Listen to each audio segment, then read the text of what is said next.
চাতুর অহংকারী পরী। পৃথিবী থেকে দূরে একটি পরীরাজ্য ছিল। পরীরাজ্যে উৎসব ছিল, কারণ পরীরাজ্যের রানী আজকে একটি কন্যা সন্তানের জন্ম দিয়েছেন। সবাই মিলে তার নাম রাখে স্নিগ্ধা পরী। স্নিগ্ধা পরীর গায়ের রং দুধের মতো ধবধবে সাদা ছিল, আর চোখের রং ছিল গাঢ় নীল রঙের। রানী পরীর ভালোবাসা আর প্রাসাদের সবার আদরে স্নিগ্ধা পরী বড় হতে থাকে, আর সে অনেক অহংকারী হয়ে ওঠে। তাই যখনই কোনো কালো রঙের পরীকে দেখত, সে তাকে নিয়ে অনেক মজা করত। এদিকে স্নিগ্ধা পরী যেহেতু অনেক সুন্দরী ছিল, তাই দূর দূরের রাজকুমার আসত তার সাথে দেখা করতে। এমনই একদিন এক রাজ্যের গরিব পরীর ছেলে স্নিগ্ধা পরীর সঙ্গে দেখা করতে আসে। তখন স্নিগ্ধা পরী বলে, এই ছেলে, তোমার কি সমস্যা? কখন থেকে দেখছি তুমি আমার পিছু পিছু আসছো। তখন ছেলে পরী বলে, আমার নাম রাজকুমার, আমি তোমাকে প্রথম দেখেই ভালোবেসে ফেলেছি। নাম রাজকুমার? দেখতে তো একদম গরিব বস্তির ছেলের মতো। তোমার নাম রাজকুমার কে রেখেছে? হা হা হা হা। আর শোনো, আমি হলাম এই পরীরাজ্যের সবচেয়ে সুন্দর রাজকুমারী। এমন ভিখারি ছেলেকে আমি কখনোই পছন্দ করব না। শোনো, তুমি আমার পিছু নেওয়া ছেড়ে দাও, আর নয়তো আমি সবার সামনে তোমাকে অনেক অপমান করব।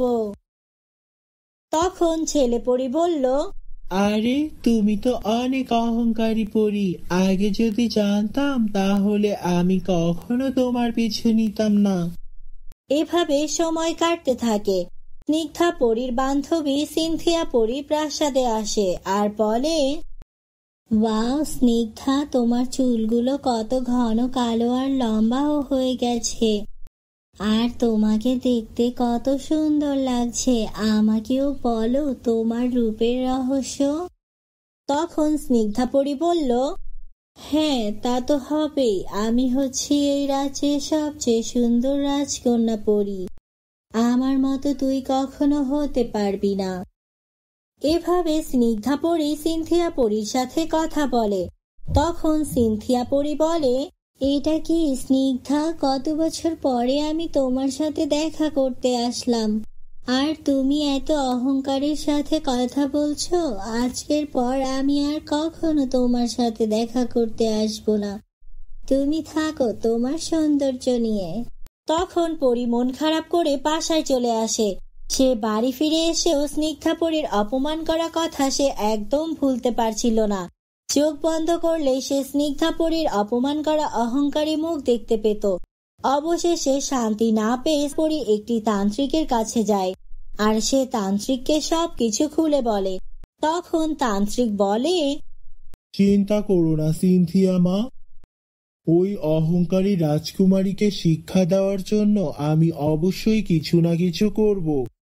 এই নাও, এটা হলো জাদুর তেল। এটা মাথায় লাগাতেই তোমার ওই অহংকারী রাজকুমারীর সব চুল পড়ে যাবে, আর ওর সৌন্দর্য নিয়ে অহংকার করাও শেষ হবে।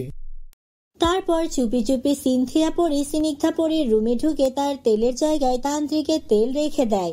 কিছুক্ষণ পরে যখন বাগান থেকে স্নিগ্ধা পরী প্রাসাদে আসে, তখন রানী পরী স্নিগ্ধা পরীকে গোসল করতে বলে। ওহ আমার প্রিয় স্নিগ্ধা মা, তোমাকে কতবার বলেছি বাইরে থেকে এসে আগে গোসল করে ফ্রেশ হয়ে নিতে। আগে অন্য কোনো কাজ না করে গোসলে যাও। আর তারপর স্নিগ্ধা পরী গোসল করতে গেল। গোসল করে এসে সেই তেল মাথায় দিয়ে আয়নার সামনে বসে সাজতে থাকে।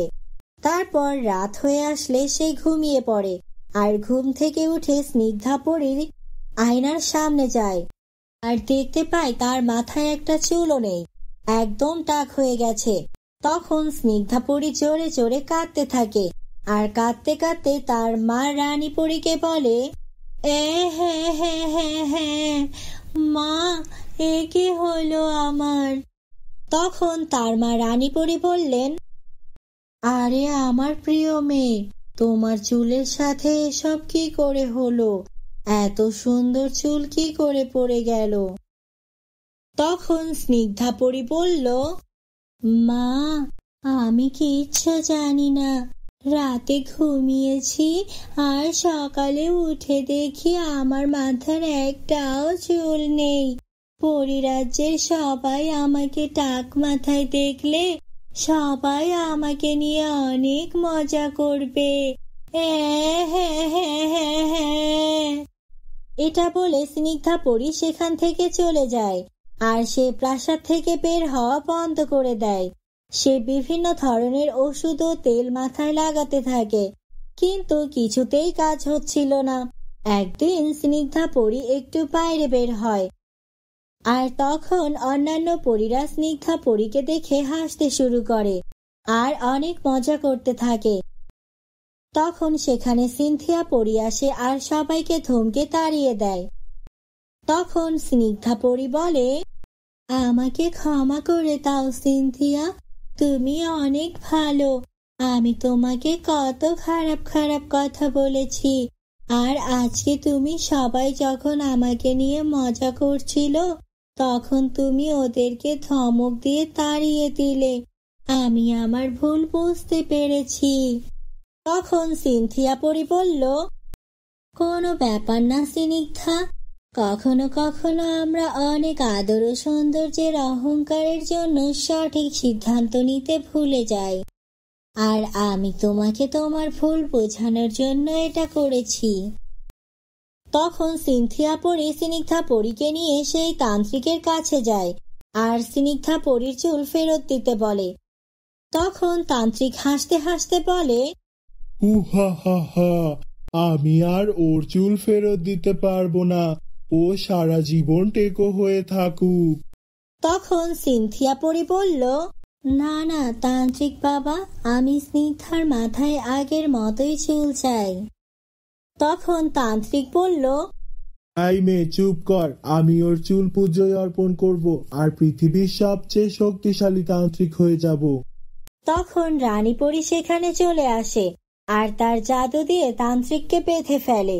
তারপর স্নিগ্ধা পরীর চুল তান্ত্রিকের কাছ থেকে ছিনিয়ে নেয় আর স্নিগ্ধা পরী আবার আগের মতো হয়ে যায়। তারপর তারা সবাই সুখে শান্তিতে বসবাস করতে থাকে। তাহলে বলো তো বন্ধুরা, আমাদের গল্পটি তোমাদের কাছে কেমন লেগেছে? যদি ভালো লেগে থাকে তাহলে আমাদের চ্যানেলটি সাবস্ক্রাইব করো এবং নতুন নতুন ভিডিও পাওয়ার জন্য পাশে থাকা বেল আইকনটি অন করে রাখো। ভিডিওতে একটি লাইক কমেন্ট করতে ভুলো না যেন।